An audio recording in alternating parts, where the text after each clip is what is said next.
오늘은 4대 교회에 대해서 말씀드립니다. 4대 교회는 소아시아에서 가장 오래된 도시고요. 부유한 도시예요.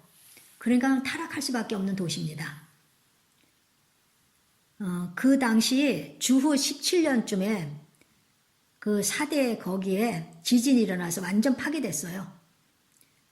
그러니까 로마 황제 디베리우스가 시민들에게 많은 돈을 들여서 그 도시를 다시 일으켜 세우게 했어요.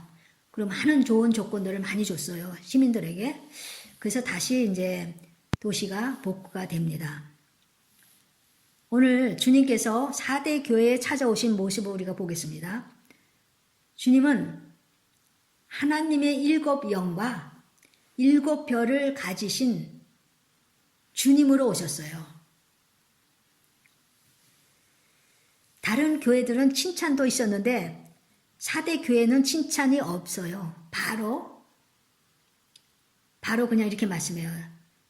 내가 너 행위를 아노니 너가 살았다 하는 이름은 가졌으나 죽은 자다. 바로 이렇게 말씀하셨습니다. 그러니까 살았다 하는 이름을 가진 그런 알려진 교회인 것 같습니다. 근데 이 교회 4대 교회는 핍박이 없었어요. 다른 교회에서는 이단이 들어온다든지 핍박이 들어온다든지 했는데 4대 교회는 아주 좋은 환경이 있었어요. 여러분, 믿는 사람이 좋은 환경에는 사실 참 그때가 위기예요. 좋지가 않아요. 신앙적으로는 좋은 것이 아니에요. 환경이 좋으면요, 신앙이 잘할 수가 없거든요. 이단이 들어온다 하면 막 이단하고 싸우려고 신앙이 막 더 이렇게 싸우게 되고요. 신앙적으로요. 핍박이 들어오면 막 말씀으로 막 그냥 핍박을 이기려고 그냥 하고 하면서 믿음이 자라는데 환경이 좋으면요. 이것도 저것도 아니에요. 그래서 신앙적으로도 별로 그렇게 좋은 건 아닙니다. 근데 4대 교회는 아마 이 도시가 부유하다 보니까 아마 여러 가지 프로그램도 많았을 것이고 교회 건물도 아주 좋게 지었을 것이에요. 열심히 일하며 섬기는 성도들도 많았을 것으로 봅니다. 예배도 그냥 아주 멋지게 악기를 동원해서 멋지게 드렸을 것입니다. 그러니까 살았다는 이름을 가진 것은 그만큼 사람들한테 인정받았던 교회라는 겁니다.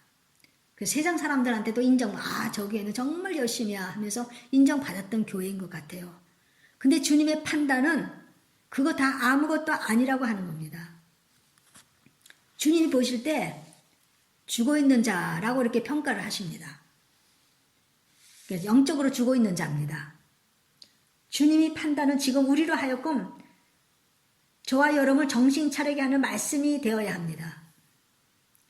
지금 이 말씀을 우리가 지금 배우고 있는 거는 옛날 4대 교회의 그 교회에 대해서 우리가 역사적으로 배우면 뭐가 필요합니까? 그거 배우는 게 아니라 4대 교회를 통해서 저와 여러분에게 주시고자 하는 말씀이 있기 때문이에요. 그러니까요. 영적으로 죽어있다. 그러면 우리도 정신 차리는 말씀이 돼요. 너가 영적으로 죽어있다. 만약에 우리한테 와서 저한테 와서 영적으로 죽어있네 하면 저거 어떻게 되겠어요? 우리는 정신 차리고 다시 시작하지 않겠습니까? 우리가 마지막 주님 앞에 설 때도 그 주님의 판단 기준으로 나누어지기 때문에 주님이 지금 이렇게 말씀한 거는 나중에 심판 때도 이렇게 말씀하신다는 것이에요. 그러니까 천국 가는 사람, 지옥 가는 사람은 이 땅에서부터 여러분 나누어집니다. 갑자기 그 마지막 심판 때에 나누어지는 것이 아닙니다. 이 땅에 살 때 벌써 나눠져요. 어떤 사람은 지옥 갈 사람이 천국으로 방향이 바뀌어서 들어가고요. 어떤 사람은 천국으로 가는 것 같은데 영이 죽어 있어서 지옥 방향으로 가고 있고요. 여러분들은요, 사람한테 인정받으려고 하지 마세요. 자기를 포장하지 마세요. 그냥 있는 대로 말씀해요. 사람한테 인정받으려고 하지 마세요. 주님은 다 아세요. 이거 다 쓸데없는 일이라는 겁니다. 주님께 인정받아야지 사람한테 인정받으면 뭐 하겠습니까? 왜 사람한테 인정받으려고 합니까? 우리 몸이 죽을 병이 걸렸다는 것은 슬프지만 죽을 병이 걸려도 진심으로 믿었다면 천국 갑니다. 오래 사는 것만 축복이 아니에요. 오래 살면서 죄만 잔뜩 지고 지옥 가면 뭘 합니까? 짧게 살아도 죽어서 천국 간 사람이 제일 축복받은 사람입니다.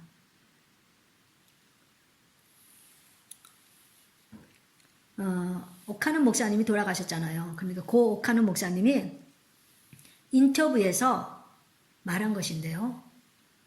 그 당시는 뭐 사람들이 그냥 그런가 보다 했는데 이분이 세상을 떠나고 난 다음에 이분의 그 말씀이 오카는 목사 말씀이 굉장히 귀하다고 그렇게들 생각을 합니다.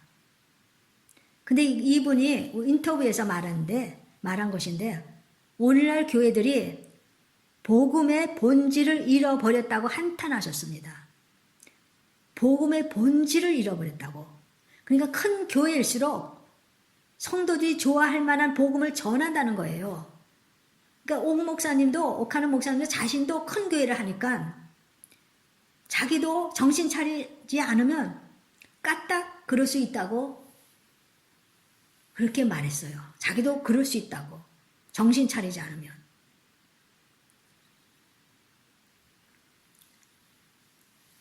주님이 4대 교회에 진단하시는데 영이 죽었다면 정말 비극이 아닙니까? 영이 죽어 있는 상태로 죽었다면 어디로 가겠습니까? 왜 많은 크리스찬들이 죽어서 지옥을 갑니까? 영이 죽어 있는 줄을 모르고 신앙생활을 했기 때문입니다. 그래서 우리는 성경을 봐야 돼요. 중간에 우리가 어떻게 되는지 미리 주님이 알려주시는 겁니다. 중간 평가를 이렇게 해줘야지 우리가 정신 차리고 가지 않겠습니까?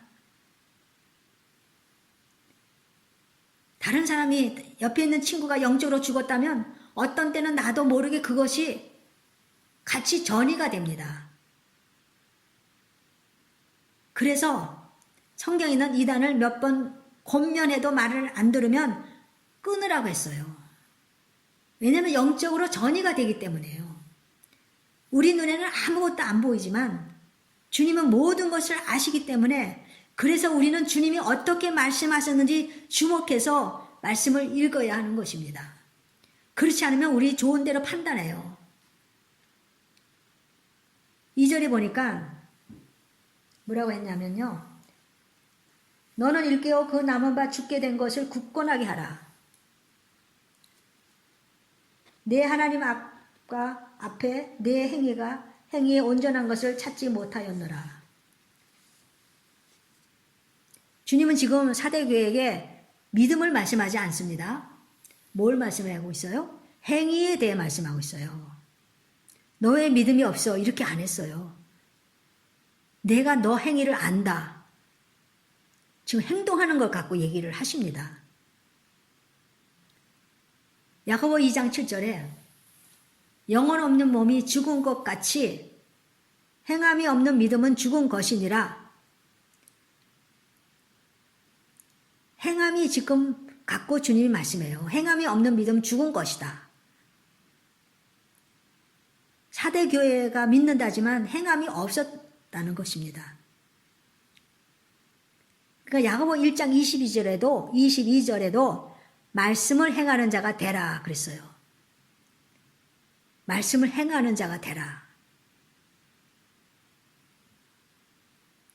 우리는 말씀을 듣고 그냥 흘려보내는 자가 되는 게 아니라 그 말씀을 들었으면 우리는 행하여야 됩니다.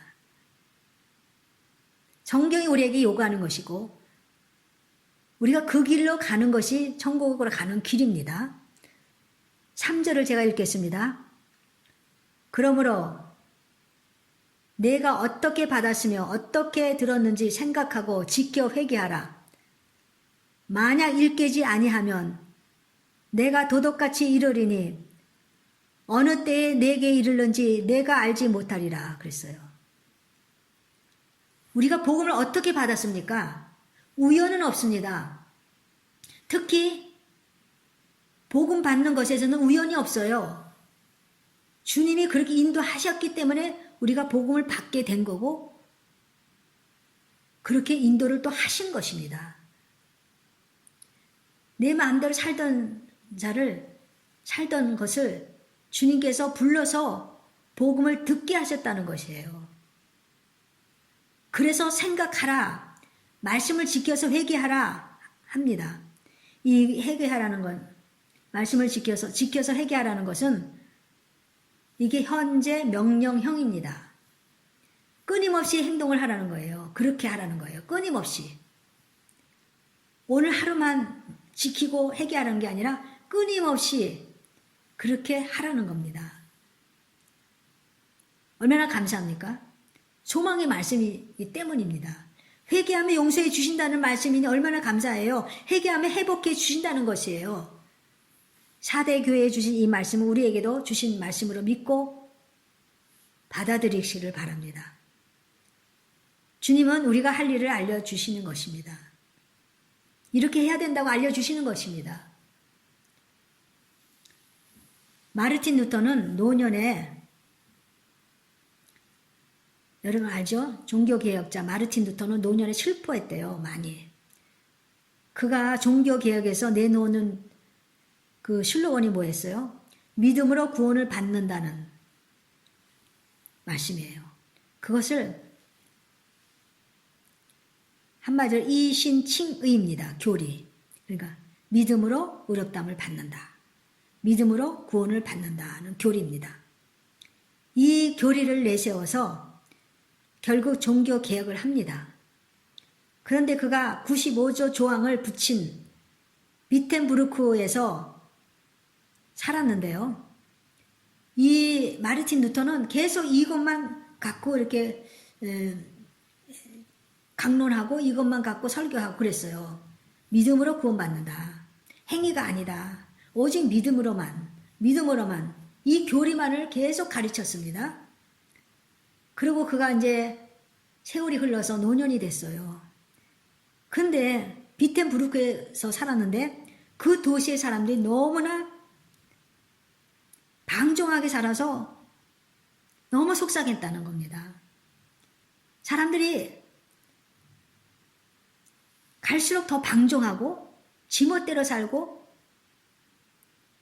그래서 너무 속상해서 한동안 설교 중단해 버렸어요. 내가 설교하면 뭘 알아. 저 사람들이 그럴수록 더 방종하니까 더 잘못된 길로 가니까. 왜냐면요 믿음만 강조한 거예요. 이 믿음만. 믿음으로 구원받는 것은 진리입니다. 맞는 진리입니다. 하지만 그 믿음에는 뒤에 뭐가 따라요? 행위가 따라야 한다는 것. 근데 루터는 이것을 소홀히 여겼다는 거예요.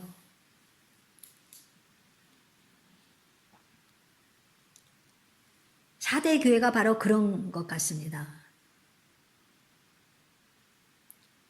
주님의 책망은 내가 너 행위를 안다고 하십니다.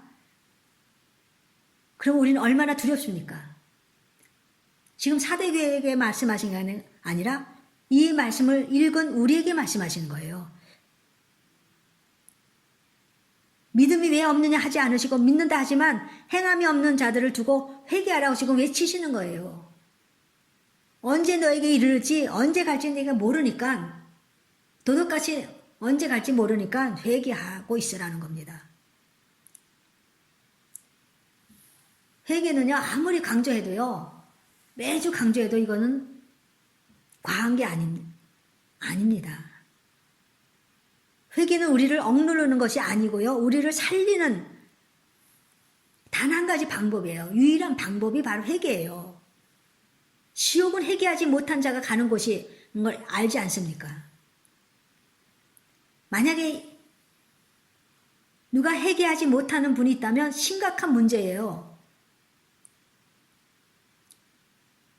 여러분 회개는요 내가 하는 것이지 주님이 대신 못 해줍니다.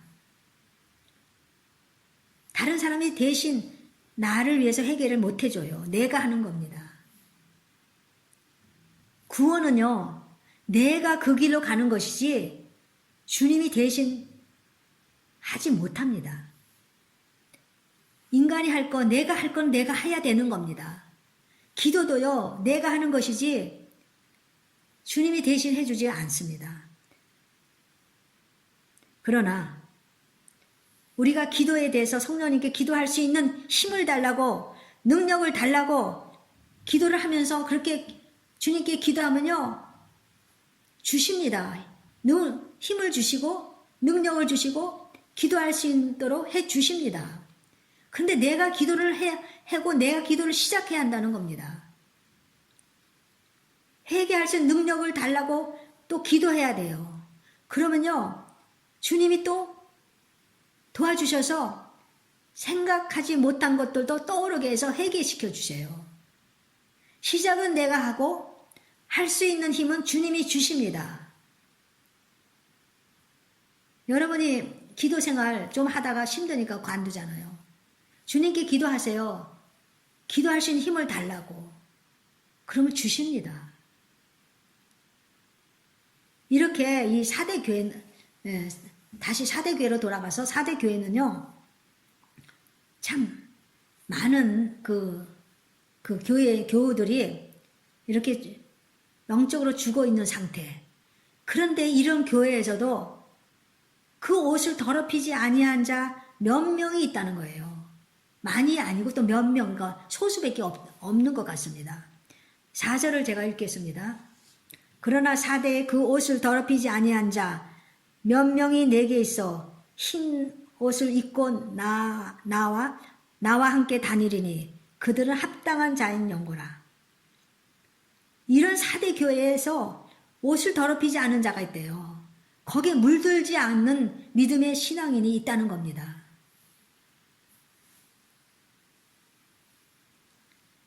그러니까 그 옷을 더럽히지 않은 자는 나랑 같이 다닌다는 거예요.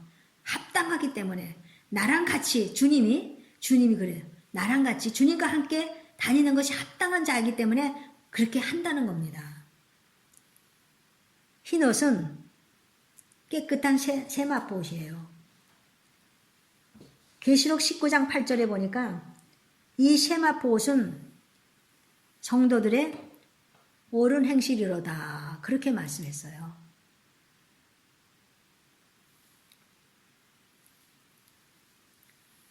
많은 수가 죽어 있는 상태에서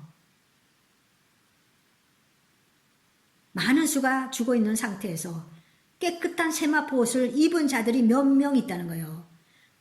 많은 사람이 죽어 있는데 영적으로 주님이 진단하기를, 근데 몇 명밖에 없는 거예요. 깨끗한 세마포 옷을 입은 사람이. 주님은요, 이렇게 작은 숫자도 귀하게 보십니다. 한 영혼을 귀하게 보셔요.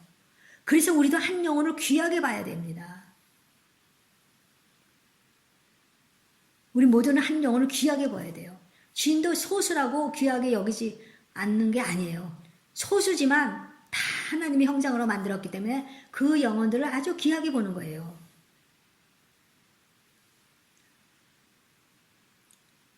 (5절에) 보니까 제가 읽겠습니다. 이기는 자는 이와 같이 흰 옷을 입을 것이요 내가 그 이름을 생명책에서 결코 지우지 아니하고 그 이름을 내 아버지 아까 그의 천사들 앞에서 시인하리라. 주님이 지금 약속을 하십니다. 이기는 자는 이렇게 흰 옷을 입을 거예요. 세마포 옷을 입는다는 거예요. 세마포 옷은 쉽게 말하면 웨딩드레스예요. 주님과 혼인잔치 하지 않습니까? 그 계시록에 보니까 19장에. 그러니까 이기는 자만 그 세마포 옷을 입고 웨딩드레스 옷을 입고 그렇게 이제 신부가 되는 겁니다. 그리고 이기는 자는 그 이름을 생명책에서 결코 지우지 아니한다 그랬어요. 생명책에서 그냥 생명책에서 지워질 수 있다는 것을 여러분 명심하시기 바랍니다. 지워질 수 있다는 거예요.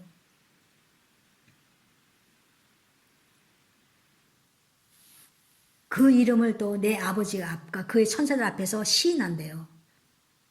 주님이 시인하면 된 겁니다. 이긴 자. 뭐에 이겼어요? 영적 전투가 벌어졌는데 거기서 이긴 거예요. 여러분과 저는요, 눈에 안 보이는 영적인 그 싸움이 많이 옵니다. 생각을 통해서 오고요. 마음에 그렇게 또 오고요. 그런데요, 이런 거 우리가 싸워서 이겨야 되는 거예요. 그래서 이긴 자는 이렇게 세마포옷을 입게 하고 세마포옷을 입을 것이고 생명수에서 지우지 않는다. 마귀와 싸워 이긴 자. 여러분, 마귀가요, 여러분과 저한테 뿔 달리고 오지 않습니다. 절대로. 강명의 천사로 옵니다. 마귀인 줄 모르게 와요. 그것이 정당한 내 생각으로 옵니다. 거기에 수많은 사람들이 넘어지는 겁니다. 정당하게 와요. 이렇게 하면 진짜 이게 정당한 건데 하면서 정당하게 오는 겁니다. 같은 교회 안에서 세상적인 사람이 있어도, 영적으로 죽은 사람이 있어도 이긴 자는 이긴 거예요. 거기서 이긴 거예요. 영적으로 이긴 거예요. 그들과 같이 휩쓸리지 않고, 영적으로 휩쓸리지 않고 이긴 겁니다. 얼마나 귀한지 생명수에서 그 이름을 결코 지우지 않겠다고 약속을 하시는 겁니다. 얼마나 좋겠습니까? 여러분, 생명생의 이름이 지어진 사람은요, 구원 못 받은 거예요. 구원 못 받은 거예요. 70인들이 그 예수님이 제자들 이렇게 둘씩 해서 전도를 보냈는데 그들이 막 기뻐서 돌아왔어요. 막 마귀도 막 사탄도 귀신도 막 나간다고. 그러니까 그거 기뻐하지 말고 너희들의 이름이 생명책에 기록한 것을 기뻐하라 하셨어요. 기뻐할 것은 생명책에 내 이름이 기록했다면 그 기뻐하는 게 아닙니까? 이 사대교회에 하신 말씀은 지금 저와 여러분에게 하신 말씀이에요. 여러분에도 많은 사탄의 역사가 있어요. 저에도 마찬가지고요. 생각을 통해 아까 들어온다 그랬잖아요. 들어옵니다.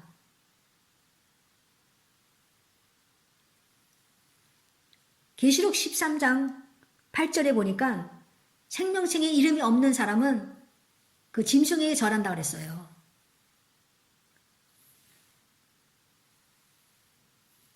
짐승이 뭐예요? 그냥 이런 산에 있는 짐승이 아니라 적그리스도, 거짓 선지자, 사탄. 오늘 말씀은 다시 말씀입니다. 옛날에 사대교회에 주신 말씀이 아니라 이것을 읽고 지금 듣는 우리에게, 저와 여러분에게 주신 말씀인 걸 여러분 믿으시기 바랍니다. 우리가 주일에 예배를 드립니다. 이 예배를 받으시게 여러분이 하셔야 됩니다. 예배는요, 주님이 받는 예배가 있고요, 안 받는 예배가 있다고 성경에 분명히 써 있어요. 만약에 내가 주님한테 받지 않는 예배를 했다면 그것은 헛 예배한 겁니다. 지금 라이브 톡을 통해서 예배를 드리지만 이 상황에서는 그것이 최선일 수밖에 없었고요. 그렇지만 여러분 정성을 다해야 됩니다. 여러분이 주님께 예배가 귀하다고 생각한다면 예배 태도를 경건하게 하셔야 돼요. 그래서 예배를 중하게 여기셔야 됩니다. 아주 소홀히 여기지 마세요. 예배는 지금 목사한테 드리는 게 아닌 거 여러분 잘 알지 않습니까? 하나님께 드리는 겁니다. 그렇기 때문에 예배를 여러분이 중하게 생각해야 돼요. 이 시간을 중하게 생각해야 돼요.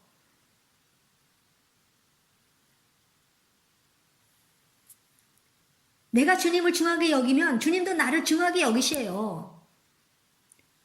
내가 거룩하면 거룩한 하나님 본다 그랬어요. 작은 것 하나하나를 쌓여서 나의 믿음이 형성이 되는 거예요. 믿음이 갑자기 오는 게 아니라 작은 것, 모든 행위를 보시는 주님 앞에 라이브 톡으로 예배라고 여러분 소홀히 생각한다면 여러분 잘못된 생각을 하고 있습니다. 주님은 이 예배도 지금 받으시는 거예요. 우리가 정성을 다해서 예배하면 받으시는 거예요. 우리가 예배 그 자체를 볼 때 모든 것에 우리가 정성을 들여야 되는 거예요. 마음의 준비를 하셔야 돼요. 주님이 받으시는 예배, 그는 신령과 마음으로 예배 드리는 겁니다.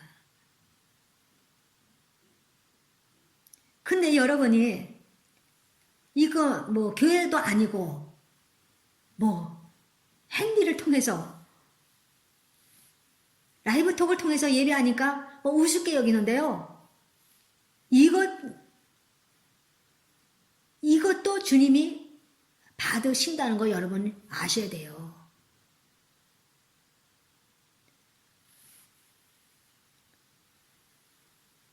주님은 말씀했지 않았습니까? 내가 너의 모든 행위를 안다고. 저와 여러분이 다른 데 정신이 팔리는 것도 아는 것입니다. 조금이라도 예배를 소홀히 한다면 여러분은 그렇게 하면 안 된다는 것을 아셔야 돼요. 왜냐하면 우리가 하나님의 자녀로 부름 받았지 않았습니까? 우리는 하나님의 자녀예요. 자녀이기 때문에 당연히 예배를 드려야 돼요. 그 당연히 이 예배를 소중하게 우리가 드려야 돼요.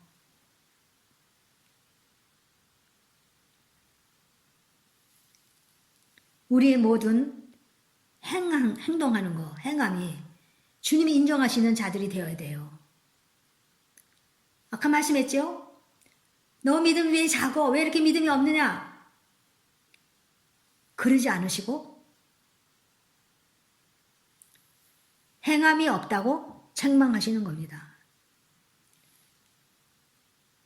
믿었다면, 정말 주님을 진심으로 믿었다면, 내가 지금 진심으로 주일 예배를 드렸다면 여러분은 예배 끝나는 동시에 저와 여러분은 예배의 삶을 사는 겁니다. 예배의 삶. 그것이 뭡니까? 말씀의 삶을 사는 거예요.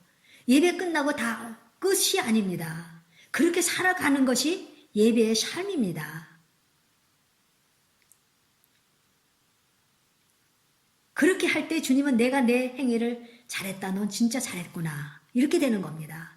이 사대교회는 그냥 예배만 드렸지, 겉은 번질하게 예배를 드렸지, 속은 그러지 않은 것 같습니다. 그러니까 죽었다고 하지 않았습니까? 우리는 주님한테 우리를 평가할 때 죽었다고 평가를 하면 우리는 어떻겠습니까? 그런 평가받기 전에 우리는 예배를 중하게 여기고, 그 예배 중하게 여긴 것은 주님께 드려지는 예배 드려야 되고요. 그리고 드려지는 예배는 또 예배 끝나고 예배의 삶으로 우리가 살아가는 겁니다.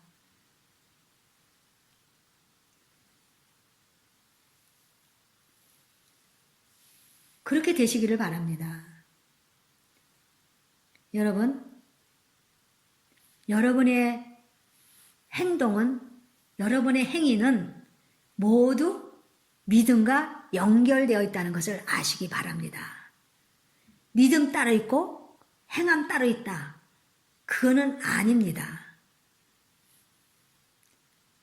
진짜 믿음 아닙니다. 행함하고 믿음하고는 같이 가는 겁니다. 동전의 양면처럼 같이 가는 거예요. 여러분이 절대로 착각하면 안 됩니다. 여러분 다른 건 다 실패했지라도 예배를 실패하면 안 됩니다. 왜냐하면 주님이 다 하시고 다 보시고 모두가 주님 손안에 다 있다고 제가 말씀드렸습니다. 모두가 주님 안에 있어요. 주님 손안에 있는 거예요. 주님이 하시면 하는 거고요. 주님이 우리한테 주시면 주는 거고요. 그러니까 모두가 다 주님의 손안에 있는 거예요. 왜냐하면 이 세상 우주 만물 다 주님 것이기 때문에 우리도 주님 것이잖아요. 그렇기 때문에 주님한테 인정받아야지, 사람한테 인정받지 그것을 기대하지 마시고 예배하고 행함 이것을 함께 가는, 그러므로 주님께 인정받는, 그러므로 주님이 내가 네 이름을 생명체에서 절대 지우지 않겠다는 그런 약속을 받는 저와 여러분 되시기를 예수님 이름으로 축원드립니다.